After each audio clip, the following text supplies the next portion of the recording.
जय भोलेनाथ प्यारे भक्तों, जय माता पार्वती। माँ पार्वती और भगवान भोलेनाथ की कृपा से आप जो भी सुहागन महिलाएं हमारी इस कथा को सुन रही हैं, वे सदैव सुहागन रहें। उनका सुहाग चिरायु हो, दीर्घायु हो, उनका पारिवारिक जीवन खुशियों से भरा हो। भोलेनाथ और माता पार्वती से हम यही प्रार्थना करते हैं। आज इस शुभ वेला में हम आपको सुनाने जा रहे हैं विश्व के सबसे महान विवाह के बारे में, भगवान भोलेनाथ और माता पार्वती के विवाह के बारे में। भगवान शिव और माता पार्वती का विवाह केवल दो देवों का मिलन नहीं है भक्तों, बल्कि यह पुरुष यानी शिव और प्रकृति यानी शक्ति के पुनर्मिलन की महान गाथा है। शिव पुराण के अनुसार सती के आत्मदाह के बाद शिव जी वैराग्य में चले गए थे, जिन्हें वापस संसार में लाने के लिए पार्वती जी का जन्म हुआ। सती ने हिमालय राज और मैना के घर पार्वती रूप में जन्म लिया। नारद मुनि ने उन्हें बताया कि उनके भाग्य में भगवान शिव ही लिखे हैं, लेकिन उन्हें पाने के लिए कठिन तप करना होगा। पार्वती जी ने नारद मुनि की बात मानकर हजारों वर्षों तक कठोर तपस्या की। सर्वप्रथम वे फूल फल खाती, फिर केवल पत्ते पे रहकर अपना जीवन यापन करती, जिससे उनका एक नाम अपर्णा भी पड़ा, क्योंकि इस तप के दौरान वे सिर्फ पत्ते खाकर जीवित थी और अंत में तो यह भी त्याग दिया और सिर्फ वायु पर जीवित रहीं। शिव जी ने एक ब्रह्मचारी ब्राह्मण का रूप धरकर पार्वती जी की परीक्षा ली। उन्होंने शिव जी की बुराई की ताकि पार्वती का मन बदल सके। वे बोले कि वो तो अघोरी है, श्मशान में वास करता है, मुर्दों के साथ रहता है, शरीर पर भस्म रमाता है, उसके पास तो भूतों की सेना है और आप तो राजकुमारी हैं, महलों की राजकुमारी। आप उनके साथ उस जैसे वैरागी के साथ बिल्कुल नहीं निभा पाएंगी। लेकिन पार्वती जी के अटूट प्रेम को देखकर टस से मस ना हुई वो। उनकी सभी बातों को काटते हुए उन्होंने यही कहा कि मेरा जन्म मेरे स्वामी के लिए ही हुआ है और इस कठोर तपस्या से उन्हें प्रसन्न करके मैं फिर से उन्हें अपने पति रूप में पाना चाहती हूँ। इस अटूट प्रेम, श्रद्धा और समर्पण को देखकर शिव जी अपने असली रूप में आ गए और फिर माता पार्वती के साथ उन्हें विवाह करना स्वीकार किया। शिव जी की बारात भारतीय पौराणिक कथाओं की सबसे अनोखी बारात मानी जाती है। शिव जी दूल्हा बने, लेकिन उनका श्रृंगार बहुत अनोखा था। दूल्हे तो पार्लर में जाकर सजते हैं, नॉर्मल दिनों से ज़्यादा सुंदर दिखना चाहते हैं, पर शरीर पर शिव जी ने भस्म रमाया, गले में सांपों की माला डाली और जटाओं में चंद्रमा को बसाया। उनकी बारात में केवल देवता ही नहीं, बल्कि भूत, प्रेत, पिशाच, गण, डाकिनी, शाकिनी और जंगली जानवर भी शामिल थे। भला कहीं देखी है ऐसी अजीबोगरीब बारात आपने? जब बारात हिमालय के द्वार पर पहुंची तो पार्वती की माता मैना देवी दूल्हे के इस भयानक रूप को देखकर डर गईं और बेहोश होकर गिर पड़ी। उन्होंने अपनी पुत्री का हाथ ऐसे अघोरी को देने से मना कर दिया। माता पार्वती के आग्रह पर शिव जी ने अपना चंद्रशेखर रूप धारण किया। तब वे करोड़ों सूर्यों के समान तेजस्वी और सुंदर दिखने लगे। उनके इस दिव्य रूप को देखकर मैना देवी और हिमालय राज अत्यंत प्रसन्न हुए और विवाह की रस्में फिर शुरू की गई। जब विवाह के समय दूल्हे का कुल पूछा गया तो नारद मुनि ने वीणा बजाकर बताया कि शिव अजन्मे हैं, वे ही ब्रह्म हैं और सारा संसार उन्हीं से उत्पन्न हुआ है। विवाह के बाद शिव पार्वती का जीवन गृहस्थ और योग के संतुलन का प्रतीक बना भक्तों। माता पार्वती अपने पिता का घर छोड़कर कैलाश पर्वत पर चली गईं। वहां उन्होंने महलों के सुख को त्याग कर एक वैरागी के साथ रहकर यह सिखाया कि प्रेम सुख सुविधाओं का मोहताज नहीं होता। उसके बाद तारकासुर नामक राक्षस के वध के लिए शिव पार्वती के पुत्र कार्तिकेय का जन्म हुआ। बाद में माता पार्वती के उपटन से गणेश जी का जन्म हुआ, जिन्होंने बुद्धि और मांगलिक कार्यों के देवता के रूप में ख्याति पाई। विवाह के बाद शिव और पार्वती ने मिलकर कई असुरों का वध किया और सृष्टि में संतुलन बनाए रखा। पार्वती जी ने ही शिव जी को गृहस्थ जीवन की बारीकियों से परिचित कराया। शिव जी ने पार्वती जी को अपने शरीर का आधा हिस्सा दिया, जिसे अर्धनारीश्वर रूप में प्रकट किया गया। ये संदेश देता है कि स्त्री और पुरुष एक दूसरे के बिना बहुत ही अधूरे हैं। कहा जाता है कि शिव पार्वती के विवाह के दौरान जब ब्रह्मा जी ने फेरे कराए तो शिव जी के चरणों के दर्शन करने के लिए इतने लालायित थे कि उन्होंने अपनी योग शक्ति से बारिश करवाई ताकि शिव जी के चरण धोने का अवसर मिल सके। प्यारे भक्तों, भगवान शिव और माता पार्वती के विवाह को संपन्न कराने में देवर्षि नारद की भूमिका सबसे महत्वपूर्ण थी। उनकी चतुर राजनीति और मार्गदर्शन के बिना ये दिव्य विवाह संभव नहीं हो पाता, क्योंकि जब माता पार्वती छोटी थी तभी नारद मुनि पर्वतराज हिमालय के यहाँ पहुँचे।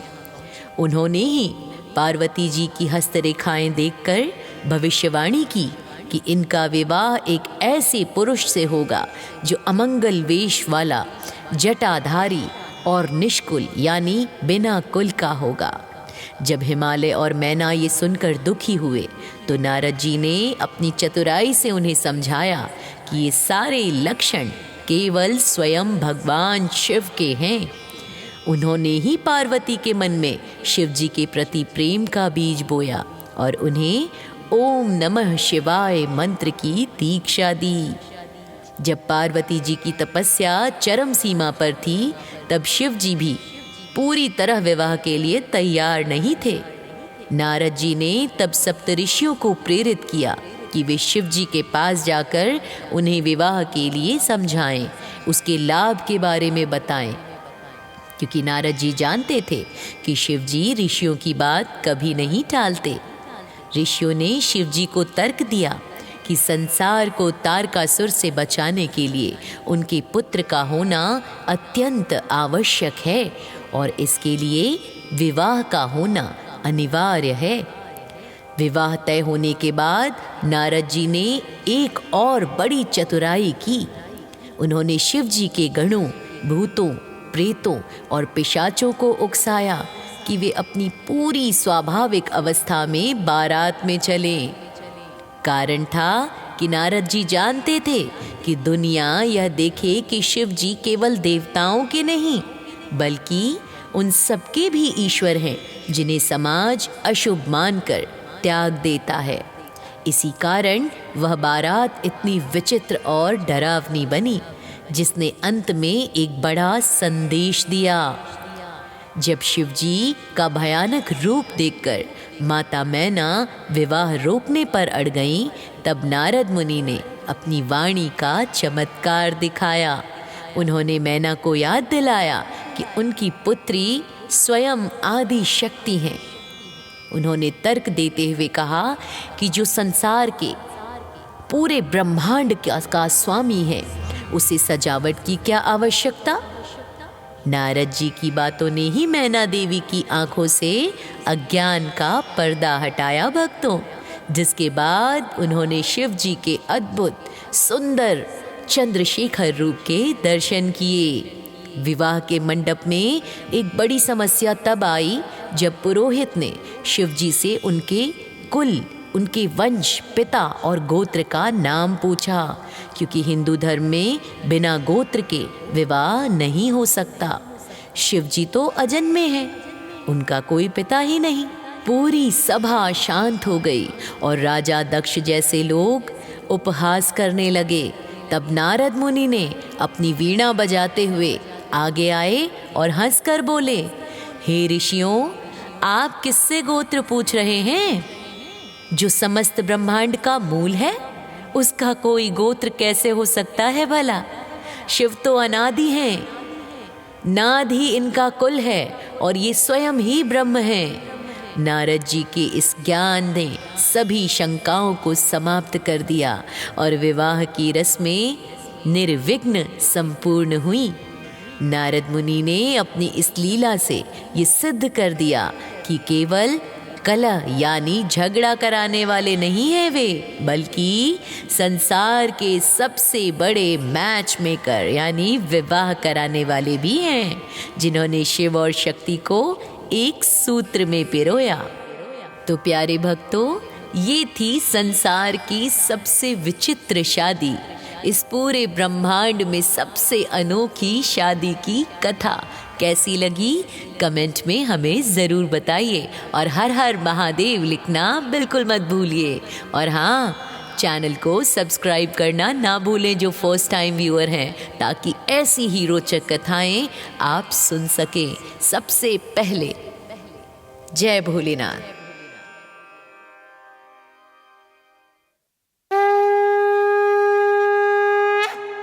जय भोलेनाथ प्यारे भक्तों, जय माता पार्वती। माँ पार्वती और भगवान भोलेनाथ की कृपा से आप जो भी सुहागन महिलाएं हमारी इस कथा को सुन रही हैं, वे सदैव सुहागन रहें, उनका सुहाग चिरायु हो, दीर्घायु हो, उनका पारिवारिक जीवन खुशियों से भरा हो। भोलेनाथ और माता पार्वती से हम यही प्रार्थना करते हैं। आज इस शुभ वेला में हम आपको सुनाने जा रहे हैं विश्व के सबसे महान विवाह के बारे में, भगवान भोलेनाथ और माता पार्वती के विवाह के बारे में। भगवान शिव और माता पार्वती का विवाह केवल दो देवों का मिलन नहीं है भक्तों, बल्कि यह पुरुष यानी शिव और प्रकृति यानी शक्ति के पुनर्मिलन की महान गाथा है। शिव पुराण के अनुसार सती के आत्मदाह के बाद शिव जी वैराग्य में चले गए थे, जिन्हें वापस संसार में लाने के लिए पार्वती जी का जन्म हुआ। सती ने हिमालय राज और मैना के घर पार्वती रूप में जन्म लिया। नारद मुनि ने उन्हें बताया कि उनके भाग्य में भगवान शिव ही लिखे हैं, लेकिन उन्हें पाने के लिए कठिन तप करना होगा। पार्वती जी ने नारद मुनि की बात मानकर हजारों वर्षों तक कठोर तपस्या की। सर्वप्रथम वे फूल फल खाती, फिर केवल पत्ते पे रहकर अपना जीवन यापन करती, जिससे उनका एक नाम अपर्णा भी पड़ा, क्योंकि इस तप के दौरान वे सिर्फ पत्ते खाकर जीवित थी और अंत में तो यह भी त्याग दिया और सिर्फ वायु पर जीवित रहीं। शिव जी ने एक ब्रह्मचारी ब्राह्मण का रूप धरकर पार्वती जी की परीक्षा ली। उन्होंने शिव जी की बुराई की ताकि पार्वती का मन बदल सके। वे बोले कि वो तो अघोरी है, श्मशान में वास करता है, मुर्दों के साथ रहता है, शरीर पर भस्म रमाता है, उसके पास तो भूतों की सेना है और आप तो राजकुमारी हैं, महलों की राजकुमारी। आप उनके साथ उस जैसे वैरागी के साथ बिल्कुल नहीं निभा पाएंगी। लेकिन पार्वती जी के अटूट प्रेम को देखकर टस से मस ना हुई वो। उनकी सभी बातों को काटते हुए उन्होंने यही कहा कि मेरा जन्म मेरे स्वामी के लिए ही हुआ है और इस कठोर तपस्या से उन्हें प्रसन्न करके मैं फिर से उन्हें अपने पति रूप में पाना चाहती हूँ। इस अटूट प्रेम, श्रद्धा और समर्पण को देखकर शिव जी अपने असली रूप में आ गए और फिर माता पार्वती के साथ उन्हें विवाह करना स्वीकार किया। शिव जी की बारात भारतीय पौराणिक कथाओं की सबसे अनोखी बारात मानी जाती है। शिव जी दूल्हा बने, लेकिन उनका श्रृंगार बहुत अनोखा था। दूल्हे तो पार्लर में जाकर सजते हैं, नॉर्मल दिनों से ज़्यादा सुंदर दिखना चाहते हैं, पर शरीर पर शिव जी ने भस्म रमाया, गले में सांपों की माला डाली और जटाओं में चंद्रमा को बसाया। उनकी बारात में केवल देवता ही नहीं, बल्कि भूत, प्रेत, पिशाच, गण, डाकिनी, शाकिनी और जंगली जानवर भी शामिल थे। भला कहीं देखी है ऐसी अजीबोगरीब बारात आपने?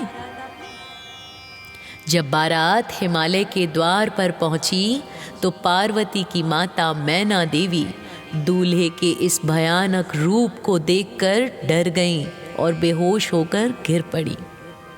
उन्होंने अपनी पुत्री का हाथ ऐसे अघोरी को देने से मना कर दिया। माता पार्वती के आग्रह पर शिव जी ने अपना चंद्रशेखर रूप धारण किया। तब वे करोड़ों सूर्यों के समान तेजस्वी और सुंदर दिखने लगे। उनके इस दिव्य रूप को देखकर मैना देवी और हिमालय राज अत्यंत प्रसन्न हुए और विवाह की रस्में फिर शुरू की गई। जब विवाह के समय दूल्हे का कुल पूछा गया तो नारद मुनि ने वीणा बजाकर बताया कि शिव अजन्मे हैं, वे ही ब्रह्म हैं और सारा संसार उन्हीं से उत्पन्न हुआ है। विवाह के बाद शिव पार्वती का जीवन गृहस्थ और योग के संतुलन का प्रतीक बना। भक्तों, माता पार्वती अपने पिता का घर छोड़कर कैलाश पर्वत पर चली गईं। वहां उन्होंने महलों के सुख को त्याग कर एक वैरागी के साथ रहकर यह सिखाया कि प्रेम सुख सुविधाओं का मोहताज नहीं होता। उसके बाद तारकासुर नामक राक्षस के वध के लिए शिव पार्वती के पुत्र कार्तिकेय का जन्म हुआ। बाद में माता पार्वती के उपटन से गणेश जी का जन्म हुआ, जिन्होंने बुद्धि और मांगलिक कार्यों के देवता के रूप में ख्याति पाई। विवाह के बाद शिव और पार्वती ने मिलकर कई असुरों का वध किया और सृष्टि में संतुलन बनाए रखा। पार्वती जी ने ही शिव जी को गृहस्थ जीवन की बारीकियों से परिचित कराया। शिव जी ने पार्वती जी को अपने शरीर का आधा हिस्सा दिया, जिसे अर्धनारीश्वर रूप में प्रकट किया गया। ये संदेश देता है कि स्त्री और पुरुष एक दूसरे के बिना बहुत ही अधूरे हैं। कहा जाता है कि शिव पार्वती के विवाह के दौरान जब ब्रह्मा जी ने फेरे कराए तो शिव जी के चरणों के दर्शन करने के लिए इतने लालायित थे कि उन्होंने अपनी योग शक्ति से बारिश करवाई ताकि शिव जी के चरण धोने का अवसर मिल सके। प्यारे भक्तों, भगवान शिव और माता पार्वती के विवाह को संपन्न कराने में देवर्षि नारद की भूमिका सबसे महत्वपूर्ण थी। उनकी चतुर राजनीति और मार्गदर्शन के बिना ये दिव्य विवाह संभव नहीं हो पाता, क्योंकि जब माता पार्वती छोटी थी तभी नारद मुनि पर्वतराज हिमालय के यहाँ पहुँचे। उन्होंने ही पार्वती जी की हस्तरेखाएं देखकर भविष्यवाणी की कि इनका विवाह एक ऐसे पुरुष से होगा जो अमंगल वेश वाला, जटाधारी और निष्कुल यानी बिना कुल का होगा। जब हिमालय और मैना ये सुनकर दुखी हुए तो नारद जी ने अपनी चतुराई से उन्हें समझाया कि ये सारे लक्षण केवल स्वयं भगवान शिव के हैं। उन्होंने ही पार्वती के मन में शिव जी के प्रति प्रेम का बीज बोया और उन्हें ओम नमः शिवाय मंत्र की दीक्षा दी। जब पार्वती जी की तपस्या चरम सीमा पर थी तब शिव जी भी पूरी तरह विवाह के लिए तैयार नहीं थे। नारद जी ने तब सप्तऋषियों को प्रेरित किया कि वे शिव जी के पास जाकर उन्हें विवाह के लिए समझाएं, उसके लाभ के बारे में बताएं। क्योंकि नारद जी जानते थे कि शिव जी ऋषियों की बात कभी नहीं टालते। ऋषियों ने शिव जी को तर्क दिया कि संसार को तारकासुर से बचाने के लिए उनके पुत्र का होना अत्यंत आवश्यक है और इसके लिए विवाह का होना अनिवार्य है। विवाह तय होने के बाद नारद जी ने एक और बड़ी चतुराई की। उन्होंने शिव जी के गणों, भूतों, प्रेतों और पिशाचों को उकसाया कि वे अपनी पूरी स्वाभाविक अवस्था में बारात में चलें। कारण था कि नारद जी जानते थे कि दुनिया यह देखे कि शिव जी केवल देवताओं के नहीं बल्कि उन सबके भी ईश्वर हैं जिन्हें समाज अशुभ मानकर त्याग देता है। इसी कारण वह बारात इतनी विचित्र और डरावनी बनी, जिसने अंत में एक बड़ा संदेश दिया। जब शिव जी का भयानक रूप देखकर माता मैना विवाह रोकने पर अड़ गईं, तब नारद मुनि ने अपनी वाणी का चमत्कार दिखाया। उन्होंने मैना को याद दिलाया कि उनकी पुत्री स्वयं आदि शक्ति हैं। उन्होंने तर्क देते हुए कहा कि जो संसार के पूरे ब्रह्मांड का स्वामी है, उसे सजावट की क्या आवश्यकता। नारद जी की बातों ने ही मैना देवी की आंखों से अज्ञान का पर्दा हटाया भक्तों, जिसके बाद उन्होंने शिव जी के अद्भुत सुंदर चंद्रशेखर रूप के दर्शन किए। विवाह के मंडप में एक बड़ी समस्या तब आई जब पुरोहित ने शिव जी से उनके कुल, उनके वंश, पिता और गोत्र का नाम पूछा, क्योंकि हिंदू धर्म में बिना गोत्र के विवाह नहीं हो सकता। शिव जी तो अजन्मे हैं, उनका कोई पिता ही नहीं। पूरी सभा शांत हो गई और राजा दक्ष जैसे लोग उपहास करने लगे। तब नारद मुनि ने अपनी वीणा बजाते हुए आगे आए और हंसकर बोले, हे ऋषियों, आप किससे गोत्र पूछ रहे हैं? जो समस्त ब्रह्मांड का मूल है, उसका कोई गोत्र कैसे हो सकता है भला? शिव तो अनादि हैं, नाद ही इनका कुल है और ये स्वयं ही ब्रह्म हैं। नारद जी के इस ज्ञान ने सभी शंकाओं को समाप्त कर दिया और विवाह की रस्में निर्विघ्न संपूर्ण हुई। नारद मुनि ने अपनी इस लीला से ये सिद्ध कर दिया कि केवल कलह यानी झगड़ा कराने वाले नहीं हैं वे, बल्कि संसार के सबसे बड़े मैच मेकर यानी विवाह कराने वाले भी हैं, जिन्होंने शिव और शक्ति को एक सूत्र में पिरोया।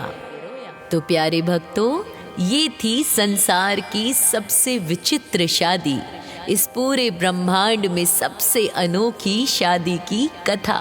कैसी लगी कमेंट में हमें ज़रूर बताइए और हर हर महादेव लिखना बिल्कुल मत भूलिए। और हाँ, चैनल को सब्सक्राइब करना ना भूलें जो फर्स्ट टाइम व्यूअर हैं, ताकि ऐसी ही रोचक कथाएं आप सुन सकें सबसे पहले। जय भोलेनाथ।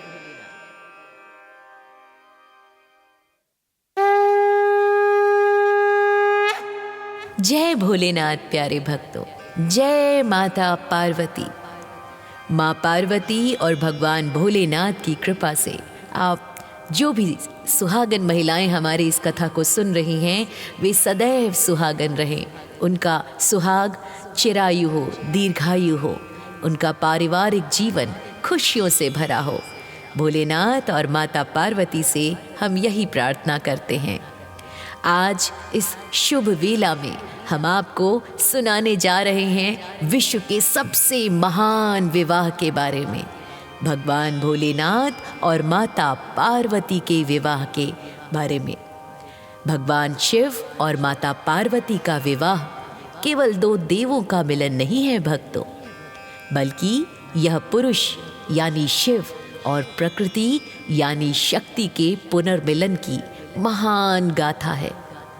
शिव पुराण के अनुसार सती के आत्मदाह के बाद शिव जी वैराग्य में चले गए थे, जिन्हें वापस संसार में लाने के लिए पार्वती जी का जन्म हुआ। सती ने हिमालय राज और मैना के घर पार्वती रूप में जन्म लिया। नारद मुनि ने उन्हें बताया कि उनके भाग्य में भगवान शिव ही लिखे हैं, लेकिन उन्हें पाने के लिए कठिन तप करना होगा। पार्वती जी ने नारद मुनि की बात मानकर हजारों वर्षों तक कठोर तपस्या की। सर्वप्रथम वे फूल फल खाती, फिर केवल पत्ते पे रहकर अपना जीवन यापन करती, जिससे उनका एक नाम अपर्णा भी पड़ा, क्योंकि इस तप के दौरान वे सिर्फ पत्ते खाकर जीवित थी और अंत में तो यह भी त्याग दिया और सिर्फ वायु पर जीवित रहीं। शिव जी ने एक ब्रह्मचारी ब्राह्मण का रूप धरकर पार्वती जी की परीक्षा ली। उन्होंने शिव जी की बुराई की ताकि पार्वती का मन बदल सके। वे बोले कि वो तो अघोरी है, श्मशान में वास करता है, मुर्दों के साथ रहता है, शरीर पर भस्म रमाता है, उसके पास तो भूतों की सेना है और आप तो राजकुमारी हैं, महलों की राजकुमारी। आप उनके साथ उस जैसे वैरागी के साथ बिल्कुल नहीं निभा पाएंगी। लेकिन पार्वती जी के अटूट प्रेम को देखकर टस से मस ना हुई वो। उनकी सभी बातों को काटते हुए उन्होंने यही कहा कि मेरा जन्म मेरे स्वामी के लिए ही हुआ है और इस कठोर तपस्या से उन्हें प्रसन्न करके मैं फिर से उन्हें अपने पति रूप में पाना चाहती हूँ।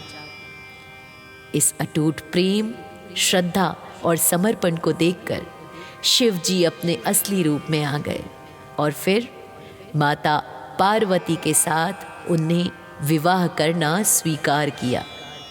शिव जी की बारात भारतीय पौराणिक कथाओं की सबसे अनोखी बारात मानी जाती है। शिव जी दूल्हा बने, लेकिन उनका श्रृंगार बहुत अनोखा था। दूल्हे तो पार्लर में जाकर सजते हैं, नॉर्मल दिनों से ज़्यादा सुंदर दिखना चाहते हैं, पर शरीर पर शिव जी ने भस्म रमाया, गले में सांपों की माला डाली और जटाओं में चंद्रमा को बसाया। उनकी बारात में केवल देवता ही नहीं, बल्कि भूत, प्रेत, पिशाच, गण, डाकिनी, शाकिनी और जंगली जानवर भी शामिल थे। भला कहीं देखी है ऐसी अजीबोगरीब बारात आपने? जब बारात हिमालय के द्वार पर पहुंची तो पार्वती की माता मैना देवी दूल्हे के इस भयानक रूप को देखकर डर गईं और बेहोश होकर गिर पड़ी। उन्होंने अपनी पुत्री का हाथ ऐसे अघोरी को देने से मना कर दिया। माता पार्वती के आग्रह पर शिव जी ने अपना चंद्रशेखर रूप धारण किया। तब वे करोड़ों सूर्यों के समान तेजस्वी और सुंदर दिखने लगे। उनके इस दिव्य रूप को देखकर मैना देवी और हिमालय राज अत्यंत प्रसन्न हुए और विवाह की रस्में फिर शुरू की गई। जब विवाह के समय दूल्हे का कुल पूछा गया तो नारद मुनि ने वीणा बजाकर बताया कि शिव अजन्मे हैं, वे ही ब्रह्म हैं और सारा संसार उन्हीं से उत्पन्न हुआ है। विवाह के बाद शिव पार्वती का जीवन गृहस्थ और योग के संतुलन का प्रतीक बना। भक्तों, माता पार्वती अपने पिता का घर छोड़कर कैलाश पर्वत पर चली गईं। वहां उन्होंने महलों के सुख को त्याग कर एक वैरागी के साथ रहकर यह सिखाया कि प्रेम सुख सुविधाओं का मोहताज नहीं होता। उसके बाद तारकासुर नामक राक्षस के वध के लिए शिव पार्वती के पुत्र कार्तिकेय का जन्म हुआ। बाद में माता पार्वती के उपटन से गणेश जी का जन्म हुआ, जिन्होंने बुद्धि और मांगलिक कार्यों के देवता के रूप में ख्याति पाई। विवाह के बाद शिव और पार्वती ने मिलकर कई असुरों का वध किया और सृष्टि में संतुलन बनाए रखा। पार्वती जी ने ही शिव जी को गृहस्थ जीवन की बारीकियों से परिचित कराया। शिव जी ने पार्वती जी को अपने शरीर का आधा हिस्सा दिया, जिसे अर्धनारीश्वर रूप में प्रकट किया गया। ये संदेश देता है कि स्त्री और पुरुष एक दूसरे के बिना बहुत ही अधूरे हैं। कहा जाता है कि शिव पार्वती के विवाह के दौरान जब ब्रह्मा जी ने फेरे कराए तो शिव जी के चरणों के दर्शन करने के लिए इतने लालायित थे कि उन्होंने अपनी योग शक्ति से बारिश करवाई ताकि शिव जी के चरण धोने का अवसर मिल सके। प्यारे भक्तों, भगवान शिव और माता पार्वती के विवाह को संपन्न कराने में देवर्षि नारद की भूमिका सबसे महत्वपूर्ण थी। उनकी चतुर राजनीति और मार्गदर्शन के बिना ये दिव्य विवाह संभव नहीं हो पाता, क्योंकि जब माता पार्वती छोटी थी तभी नारद मुनि पर्वतराज हिमालय के यहाँ पहुँचे। उन्होंने ही पार्वती जी की हस्तरेखाएं देखकर भविष्यवाणी की कि इनका विवाह एक ऐसे पुरुष से होगा जो अमंगल वेश वाला, जटाधारी और निष्कुल यानी बिना कुल का होगा। जब हिमालय और मैना ये सुनकर दुखी हुए तो नारद जी ने अपनी चतुराई से उन्हें समझाया कि ये सारे लक्षण केवल स्वयं भगवान शिव के हैं। उन्होंने ही पार्वती के मन में शिव जी के प्रति प्रेम का बीज बोया और उन्हें ओम नमः शिवाय मंत्र की दीक्षा दी। जब पार्वती जी की तपस्या चरम सीमा पर थी तब शिव जी भी पूरी तरह विवाह के लिए तैयार नहीं थे। नारद जी ने तब सप्तऋषियों को प्रेरित किया कि वे शिव जी के पास जाकर उन्हें विवाह के लिए समझाएं, उसके लाभ के बारे में बताएं, क्योंकि नारद जी जानते थे कि शिव जी ऋषियों की बात कभी नहीं टालते। ऋषियों ने शिव जी को तर्क दिया कि संसार को तारकासुर से बचाने के लिए उनके पुत्र का होना अत्यंत आवश्यक है और इसके लिए विवाह का होना अनिवार्य है। विवाह तय होने के बाद नारद जी ने एक और बड़ी चतुराई की। उन्होंने शिव जी के गणों, भूतों, प्रेतों और पिशाचों को उकसाया कि वे अपनी पूरी स्वाभाविक अवस्था में बारात में चलें। कारण था कि नारद जी जानते थे कि दुनिया यह देखे कि शिव जी केवल देवताओं के नहीं बल्कि उन सबके भी ईश्वर हैं जिन्हें समाज अशुभ मानकर त्याग देता है। इसी कारण वह बारात इतनी विचित्र और डरावनी बनी, जिसने अंत में एक बड़ा संदेश दिया। जब शिव जी का भयानक रूप देखकर माता मैना विवाह रोकने पर अड़ गईं, तब नारद मुनि ने अपनी वाणी का चमत्कार दिखाया। उन्होंने मैना को याद दिलाया कि उनकी पुत्री स्वयं आदि शक्ति हैं। उन्होंने तर्क देते हुए कहा कि जो संसार के पूरे ब्रह्मांड का स्वामी है, उसे सजावट की क्या आवश्यकता। नारद जी की बातों ने ही मैना देवी की आंखों से अज्ञान का पर्दा हटाया भक्तों, जिसके बाद उन्होंने शिव जी के अद्भुत सुंदर चंद्रशेखर रूप के दर्शन किए। विवाह के मंडप में एक बड़ी समस्या तब आई जब पुरोहित ने शिव जी से उनके कुल, उनके वंश, पिता और गोत्र का नाम पूछा, क्योंकि हिंदू धर्म में बिना गोत्र के विवाह नहीं हो सकता। शिव जी तो अजन्मे हैं, उनका कोई पिता ही नहीं। पूरी सभा शांत हो गई और राजा दक्ष जैसे लोग उपहास करने लगे। तब नारद मुनि ने अपनी वीणा बजाते हुए आगे आए और हंसकर बोले, हे ऋषियों, आप किससे गोत्र पूछ रहे हैं? जो समस्त ब्रह्मांड का मूल है, उसका कोई गोत्र कैसे हो सकता है भला? शिव तो अनादि हैं, नाद ही इनका कुल है और ये स्वयं ही ब्रह्म हैं। नारद जी के इस ज्ञान ने सभी शंकाओं को समाप्त कर दिया और विवाह की रस्में निर्विघ्न संपूर्ण हुई।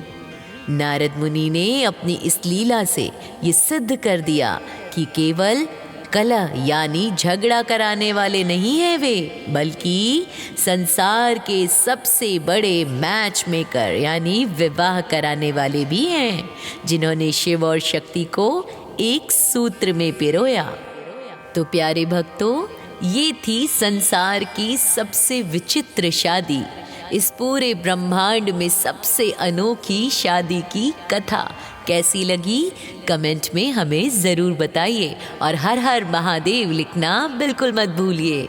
और हाँ, चैनल को सब्सक्राइब करना ना भूलें जो फर्स्ट टाइम व्यूअर हैं, ताकि ऐसी ही रोचक कथाएं आप सुन सकें सबसे पहले। जय भोलेनाथ।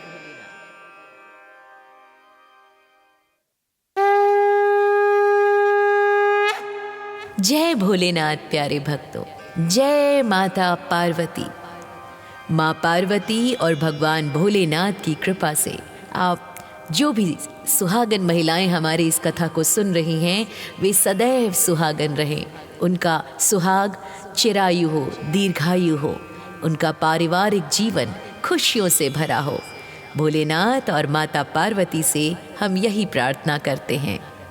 आज इस शुभ वेला में हम आपको सुनाने जा रहे हैं विश्व के सबसे महान विवाह के बारे में, भगवान भोलेनाथ और माता पार्वती के विवाह के बारे में। भगवान शिव और माता पार्वती का विवाह केवल दो देवों का मिलन नहीं है भक्तों, बल्कि यह पुरुष यानी शिव और प्रकृति यानी शक्ति के पुनर्मिलन की महान गाथा है। शिव पुराण के अनुसार सती के आत्मदाह के बाद शिव जी वैराग्य में चले गए थे, जिन्हें वापस संसार में लाने के लिए पार्वती जी का जन्म हुआ। सती ने हिमालय राज और मैना के घर पार्वती रूप में जन्म लिया। नारद मुनि ने उन्हें बताया कि उनके भाग्य में भगवान शिव ही लिखे हैं, लेकिन उन्हें पाने के लिए कठिन तप करना होगा। पार्वती जी ने नारद मुनि की बात मानकर हजारों वर्षों तक कठोर तपस्या की। सर्वप्रथम वे फूल फल खाती, फिर केवल पत्ते पे रहकर अपना जीवन यापन करती, जिससे उनका एक नाम अपर्णा भी पड़ा, क्योंकि इस तप के दौरान वे सिर्फ पत्ते खाकर जीवित थी। और अंत में तो यह भी त्याग दिया और सिर्फ वायु पर जीवित रहीं। शिव जी ने एक ब्रह्मचारी ब्राह्मण का रूप धरकर पार्वती जी की परीक्षा ली। उन्होंने शिव जी की बुराई की ताकि पार्वती का मन बदल सके। वे बोले कि वो तो अघोरी है, श्मशान में वास करता है, मुर्दों के साथ रहता है, शरीर पर भस्म रमाता है, उसके पास तो भूतों की सेना है, और आप तो राजकुमारी हैं, महलों की राजकुमारी। आप उनके साथ उस जैसे वैरागी के साथ बिल्कुल नहीं निभा पाएंगी। लेकिन पार्वती जी के अटूट प्रेम को देखकर टस से मस ना हुई वो। उनकी सभी बातों को काटते हुए उन्होंने यही कहा कि मेरा जन्म मेरे स्वामी के लिए ही हुआ है, और इस कठोर तपस्या से उन्हें प्रसन्न करके मैं फिर से उन्हें अपने पति रूप में पाना चाहती हूँ। इस अटूट प्रेम, श्रद्धा और समर्पण को देखकर शिव जी अपने असली रूप में आ गए, और फिर माता पार्वती के साथ उन्हें विवाह करना स्वीकार किया। शिव जी की बारात भारतीय पौराणिक कथाओं की सबसे अनोखी बारात मानी जाती है। शिव जी दूल्हा बने, लेकिन उनका श्रृंगार बहुत अनोखा था। दूल्हे तो पार्लर में जाकर सजते हैं, नॉर्मल दिनों से ज़्यादा सुंदर दिखना चाहते हैं, पर शरीर पर शिव जी ने भस्म रमाया, गले में सांपों की माला डाली और जटाओं में चंद्रमा को बसाया।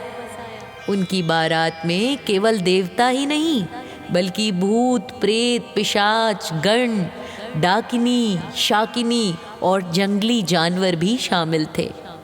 भला कहीं देखी है ऐसी अजीबोगरीब बारात आपने?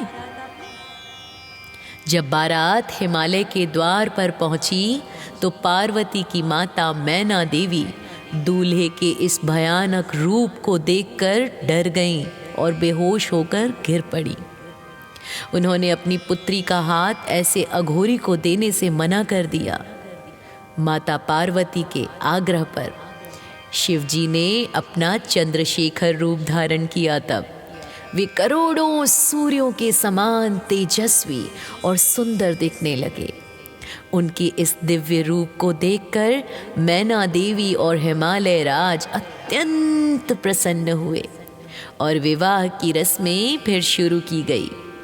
जब विवाह के समय दूल्हे का कुल पूछा गया तो नारद मुनि ने वीणा बजाकर बताया कि शिव अजन्मे हैं, वे ही ब्रह्म हैं और सारा संसार उन्हीं से उत्पन्न हुआ है।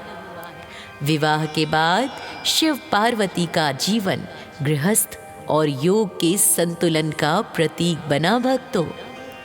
माता पार्वती अपने पिता का घर छोड़कर कैलाश पर्वत पर चली गईं।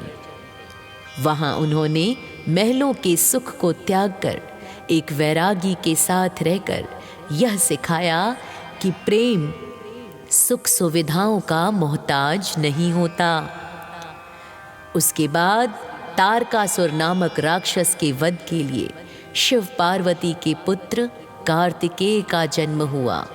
बाद में माता पार्वती के उपटन से गणेश जी का जन्म हुआ, जिन्होंने बुद्धि और मांगलिक कार्यों के देवता के रूप में ख्याति पाई।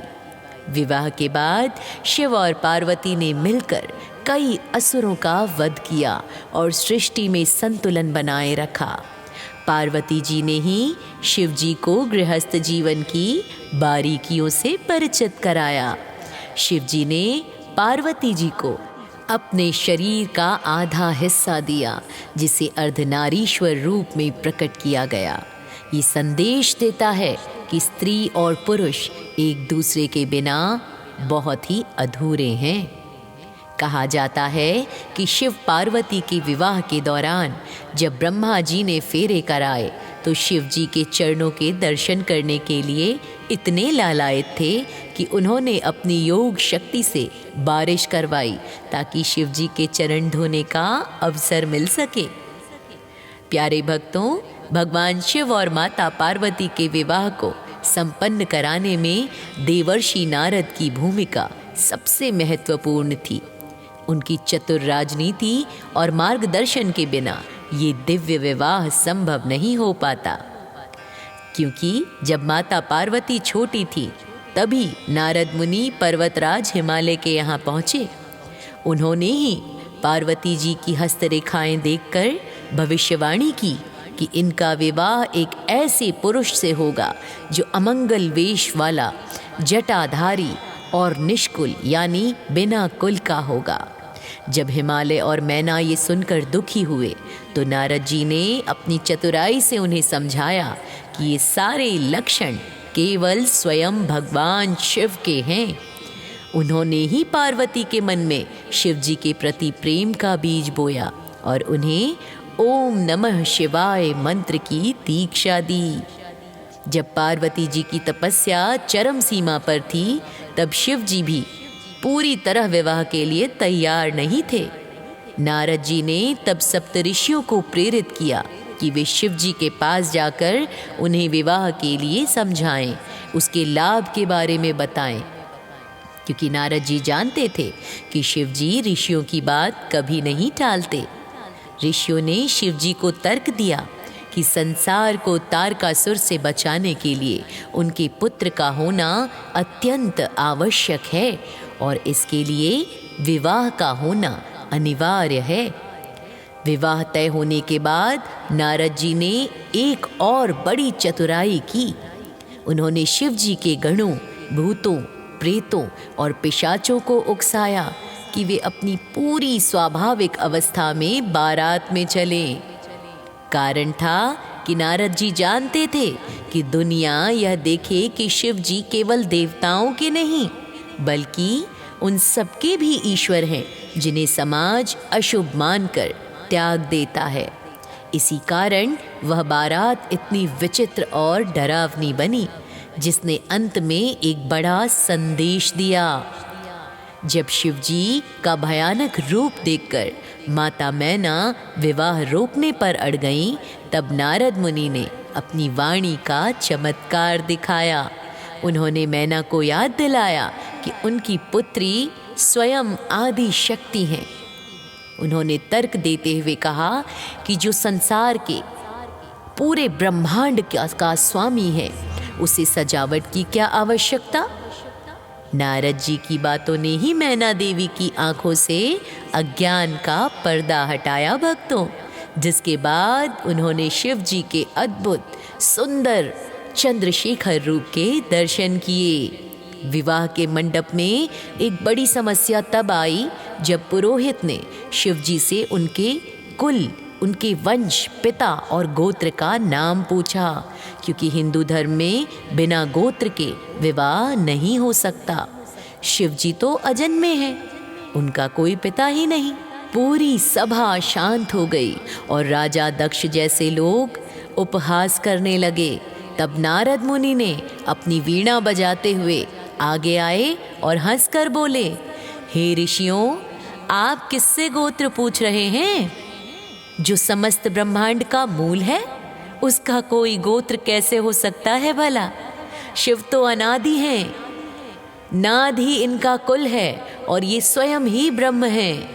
नारद जी के इस ज्ञान ने सभी शंकाओं को समाप्त कर दिया और विवाह की रस्में निर्विघ्न संपूर्ण हुई।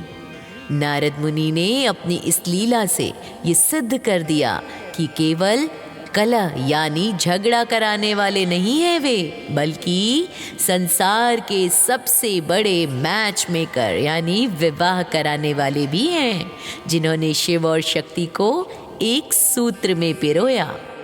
तो प्यारे भक्तों, ये थी संसार की सबसे विचित्र शादी, इस पूरे ब्रह्मांड में सबसे अनोखी शादी की कथा। कैसी लगी कमेंट में हमें ज़रूर बताइए और हर हर महादेव लिखना बिल्कुल मत भूलिए। और हाँ, चैनल को सब्सक्राइब करना ना भूलें जो फर्स्ट टाइम व्यूअर हैं, ताकि ऐसी ही रोचक कथाएं आप सुन सकें सबसे पहले। जय भोलेनाथ।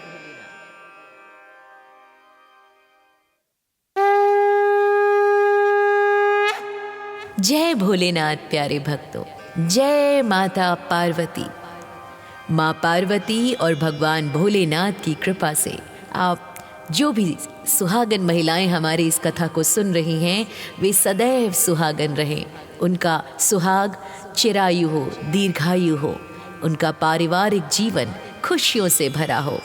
भोलेनाथ और माता पार्वती से हम यही प्रार्थना करते हैं। आज इस शुभ वेला में हम आपको सुनाने जा रहे हैं विश्व के सबसे महान विवाह के बारे में, भगवान भोलेनाथ और माता पार्वती के विवाह के बारे में। भगवान शिव और माता पार्वती का विवाह केवल दो देवों का मिलन नहीं है भक्तों, बल्कि यह पुरुष यानी शिव और प्रकृति यानी शक्ति के पुनर्मिलन की महान गाथा है।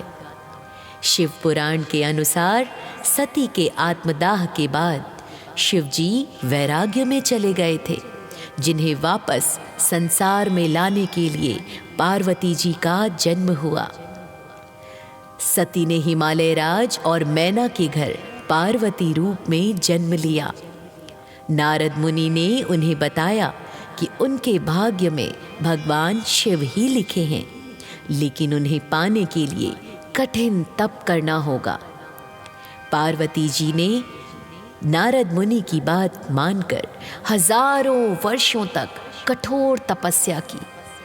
सर्वप्रथम वे फूल फल खाती, फिर केवल पत्ते पे रहकर अपना जीवन यापन करती, जिससे उनका एक नाम अपर्णा भी पड़ा, क्योंकि इस तप के दौरान वे सिर्फ पत्ते खाकर जीवित थी और अंत में तो यह भी त्याग दिया और सिर्फ वायु पर जीवित रहीं। शिव जी ने एक ब्रह्मचारी ब्राह्मण का रूप धरकर पार्वती जी की परीक्षा ली। उन्होंने शिव जी की बुराई की ताकि पार्वती का मन बदल सके। वे बोले कि वो तो अघोरी है, श्मशान में वास करता है, मुर्दों के साथ रहता है, शरीर पर भस्म रमाता है, उसके पास तो भूतों की सेना है और आप तो राजकुमारी हैं, महलों की राजकुमारी। आप उनके साथ उस जैसे वैरागी के साथ बिल्कुल नहीं निभा पाएंगी। लेकिन पार्वती जी के अटूट प्रेम को देखकर टस से मस ना हुई वो। उनकी सभी बातों को काटते हुए उन्होंने यही कहा कि मेरा जन्म मेरे स्वामी के लिए ही हुआ है और इस कठोर तपस्या से उन्हें प्रसन्न करके मैं फिर से उन्हें अपने पति रूप में पाना चाहती हूँ। इस अटूट प्रेम, श्रद्धा और समर्पण को देखकर शिव जी अपने असली रूप में आ गए और फिर माता पार्वती के साथ उन्हें विवाह करना स्वीकार किया। शिव जी की बारात भारतीय पौराणिक कथाओं की सबसे अनोखी बारात मानी जाती है। शिव जी दूल्हा बने, लेकिन उनका श्रृंगार बहुत अनोखा था। दूल्हे तो पार्लर में जाकर सजते हैं, नॉर्मल दिनों से ज़्यादा सुंदर दिखना चाहते हैं, पर शरीर पर शिव जी ने भस्म रमाया, गले में सांपों की माला डाली और जटाओं में चंद्रमा को बसाया।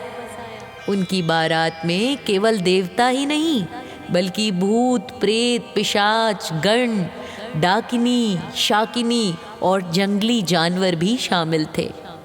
भला कहीं देखी है ऐसी अजीबोगरीब बारात आपने? जब बारात हिमालय के द्वार पर पहुंची तो पार्वती की माता मैना देवी दूल्हे के इस भयानक रूप को देखकर डर गईं और बेहोश होकर गिर पड़ी। उन्होंने अपनी पुत्री का हाथ ऐसे अघोरी को देने से मना कर दिया।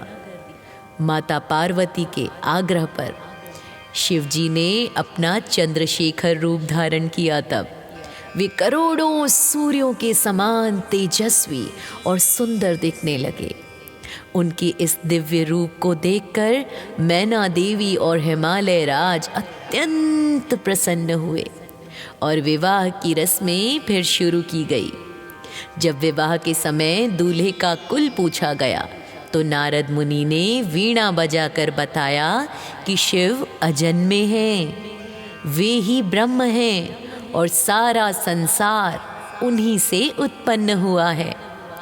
विवाह के बाद शिव पार्वती का जीवन गृहस्थ और योग के संतुलन का प्रतीक बना। भक्तों, माता पार्वती अपने पिता का घर छोड़कर कैलाश पर्वत पर चली गई। वहां उन्होंने महलों के सुख को त्याग कर एक वैरागी के साथ रहकर यह सिखाया कि प्रेम सुख सुविधाओं का मोहताज नहीं होता। उसके बाद तारकासुर नामक राक्षस के वध के लिए शिव पार्वती के पुत्र कार्तिकेय का जन्म हुआ। बाद में माता पार्वती के उपटन से गणेश जी का जन्म हुआ, जिन्होंने बुद्धि और मांगलिक कार्यों के देवता के रूप में ख्याति पाई। विवाह के बाद शिव और पार्वती ने मिलकर कई असुरों का वध किया और सृष्टि में संतुलन बनाए रखा। पार्वती जी ने ही शिव जी को गृहस्थ जीवन की बारीकियों से परिचित कराया। शिव जी ने पार्वती जी को अपने शरीर का आधा हिस्सा दिया, जिसे अर्धनारीश्वर रूप में प्रकट किया गया। ये संदेश देता है कि स्त्री और पुरुष एक दूसरे के बिना बहुत ही अधूरे हैं। कहा जाता है कि शिव पार्वती के विवाह के दौरान जब ब्रह्मा जी ने फेरे कराए तो शिव जी के चरणों के दर्शन करने के लिए इतने लालायित थे कि उन्होंने अपनी योग शक्ति से बारिश करवाई ताकि शिव जी के चरण धोने का अवसर मिल सके। प्यारे भक्तों, भगवान शिव और माता पार्वती के विवाह को संपन्न कराने में देवर्षि नारद की भूमिका सबसे महत्वपूर्ण थी।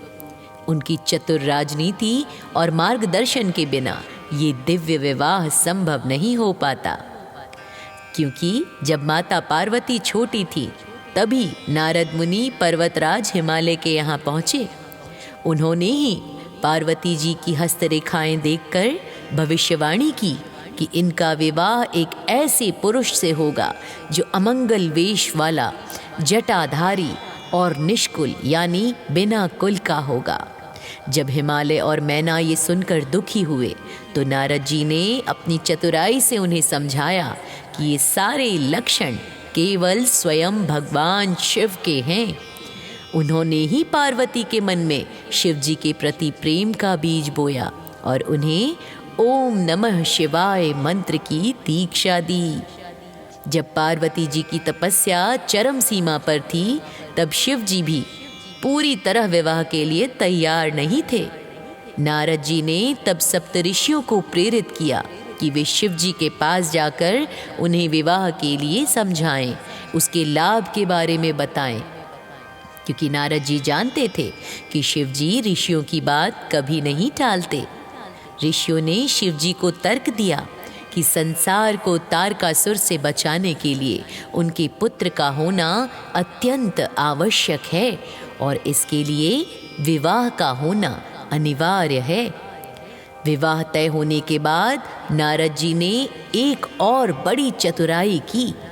उन्होंने शिव जी के गणों, भूतों, प्रेतों और पिशाचों को उकसाया कि वे अपनी पूरी स्वाभाविक अवस्था में बारात में चलें। कारण था कि नारद जी जानते थे कि दुनिया यह देखे कि शिव जी केवल देवताओं के नहीं बल्कि उन सबके भी ईश्वर हैं जिन्हें समाज अशुभ मानकर त्याग देता है। इसी कारण वह बारात इतनी विचित्र और डरावनी बनी, जिसने अंत में एक बड़ा संदेश दिया। जब शिव जी का भयानक रूप देखकर माता मैना विवाह रोकने पर अड़ गईं, तब नारद मुनि ने अपनी वाणी का चमत्कार दिखाया। उन्होंने मैना को याद दिलाया कि उनकी पुत्री स्वयं आदि शक्ति हैं। उन्होंने तर्क देते हुए कहा कि जो संसार के पूरे ब्रह्मांड का स्वामी है, उसे सजावट की क्या आवश्यकता। नारद जी की बातों ने ही मैना देवी की आंखों से अज्ञान का पर्दा हटाया भक्तों, जिसके बाद उन्होंने शिव जी के अद्भुत सुंदर चंद्रशेखर रूप के दर्शन किए। विवाह के मंडप में एक बड़ी समस्या तब आई जब पुरोहित ने शिव जी से उनके कुल, उनके वंश, पिता और गोत्र का नाम पूछा, क्योंकि हिंदू धर्म में बिना गोत्र के विवाह नहीं हो सकता। शिव जी तो अजन्मे हैं, उनका कोई पिता ही नहीं। पूरी सभा शांत हो गई और राजा दक्ष जैसे लोग उपहास करने लगे। तब नारद मुनि ने अपनी वीणा बजाते हुए आगे आए और हंसकर बोले, हे ऋषियों, आप किससे गोत्र पूछ रहे हैं? जो समस्त ब्रह्मांड का मूल है, उसका कोई गोत्र कैसे हो सकता है भला? शिव तो अनादि हैं, नाद ही इनका कुल है और ये स्वयं ही ब्रह्म हैं। नारद जी के इस ज्ञान ने सभी शंकाओं को समाप्त कर दिया और विवाह की रस्में निर्विघ्न संपूर्ण हुई। नारद मुनि ने अपनी इस लीला से ये सिद्ध कर दिया कि केवल कलह यानी झगड़ा कराने वाले नहीं हैं वे, बल्कि संसार के सबसे बड़े मैच मेकर यानी विवाह कराने वाले भी हैं, जिन्होंने शिव और शक्ति को एक सूत्र में पिरोया। तो प्यारे भक्तों, ये थी संसार की सबसे विचित्र शादी, इस पूरे ब्रह्मांड में सबसे अनोखी शादी की कथा। कैसी लगी कमेंट में हमें ज़रूर बताइए और हर हर महादेव लिखना बिल्कुल मत भूलिए। और हाँ, चैनल को सब्सक्राइब करना ना भूलें जो फर्स्ट टाइम व्यूअर हैं, ताकि ऐसी ही रोचक कथाएं आप सुन सकें सबसे पहले। जय भोलेनाथ।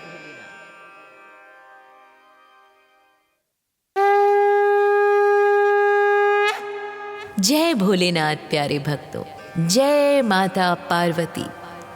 माँ पार्वती और भगवान भोलेनाथ की कृपा से आप जो भी सुहागन महिलाएं हमारी इस कथा को सुन रही हैं, वे सदैव सुहागन रहें। उनका सुहाग चिरायु हो, दीर्घायु हो, उनका पारिवारिक जीवन खुशियों से भरा हो। भोलेनाथ और माता पार्वती से हम यही प्रार्थना करते हैं। आज इस शुभ वेला में हम आपको सुनाने जा रहे हैं विश्व के सबसे महान विवाह के बारे में, भगवान भोलेनाथ और माता पार्वती के विवाह के बारे में। भगवान शिव और माता पार्वती का विवाह केवल दो देवों का मिलन नहीं है भक्तों। बल्कि यह पुरुष यानी शिव और प्रकृति यानी शक्ति के पुनर्मिलन की महान गाथा है। शिव पुराण के अनुसार सती के आत्मदाह के बाद शिव जी वैराग्य में चले गए थे, जिन्हें वापस संसार में लाने के लिए पार्वती जी का जन्म हुआ। सती ने हिमालय राज और मैना के घर पार्वती रूप में जन्म लिया। नारद मुनि ने उन्हें बताया कि उनके भाग्य में भगवान शिव ही लिखे हैं, लेकिन उन्हें पाने के लिए कठिन तप करना होगा। पार्वती जी ने नारद मुनि की बात मानकर हजारों वर्षों तक कठोर तपस्या की। सर्वप्रथम वे फूल फल खाती, फिर केवल पत्ते पे रहकर अपना जीवन यापन करती, जिससे उनका एक नाम अपर्णा भी पड़ा, क्योंकि इस तप के दौरान वे सिर्फ पत्ते खाकर जीवित थी और अंत में तो यह भी त्याग दिया और सिर्फ वायु पर जीवित रहीं। शिव जी ने एक ब्रह्मचारी ब्राह्मण का रूप धरकर पार्वती जी की परीक्षा ली। उन्होंने शिव जी की बुराई की ताकि पार्वती का मन बदल सके। वे बोले कि वो तो अघोरी है, श्मशान में वास करता है, मुर्दों के साथ रहता है, शरीर पर भस्म रमाता है, उसके पास तो भूतों की सेना है और आप तो राजकुमारी हैं, महलों की राजकुमारी। आप उनके साथ उस जैसे वैरागी के साथ बिल्कुल नहीं निभा पाएंगी। लेकिन पार्वती जी के अटूट प्रेम को देखकर टस से मस ना हुई वो। उनकी सभी बातों को काटते हुए उन्होंने यही कहा कि मेरा जन्म मेरे स्वामी के लिए ही हुआ है और इस कठोर तपस्या से उन्हें प्रसन्न करके मैं फिर से उन्हें अपने पति रूप में पाना चाहती हूँ। इस अटूट प्रेम, श्रद्धा और समर्पण को देखकर शिव जी अपने असली रूप में आ गए और फिर माता पार्वती के साथ उन्हें विवाह करना स्वीकार किया। शिव जी की बारात भारतीय पौराणिक कथाओं की सबसे अनोखी बारात मानी जाती है। शिव जी दूल्हा बने, लेकिन उनका श्रृंगार बहुत अनोखा था।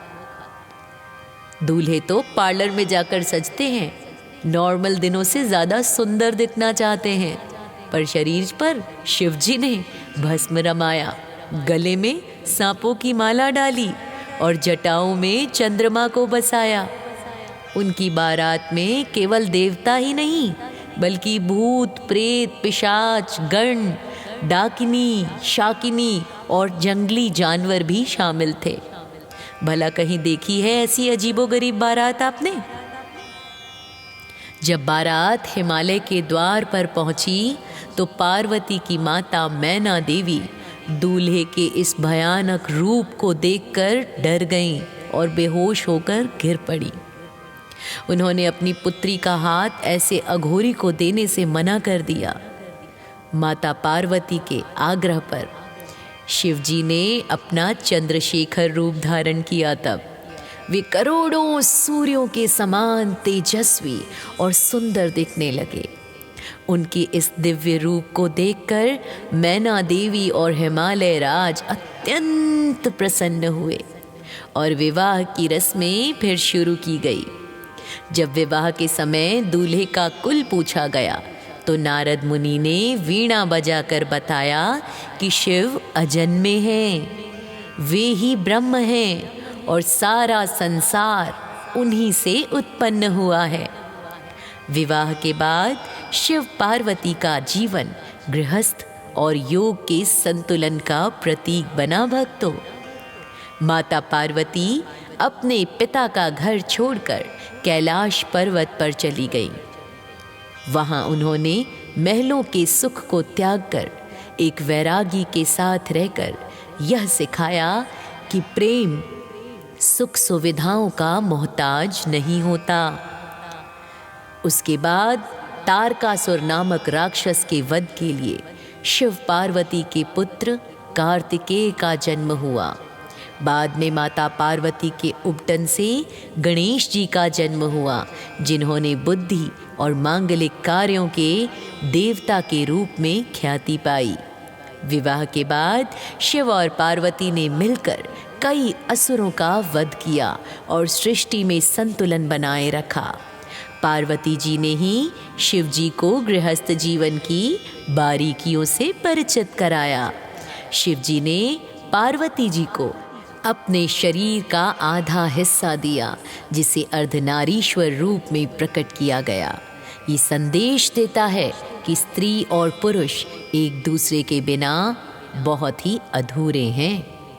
कहा जाता है कि शिव पार्वती के विवाह के दौरान जब ब्रह्मा जी ने फेरे कराए तो शिव जी के चरणों के दर्शन करने के लिए इतने लालायित थे कि उन्होंने अपनी योग शक्ति से बारिश करवाई ताकि शिव जी के चरण धोने का अवसर मिल सके।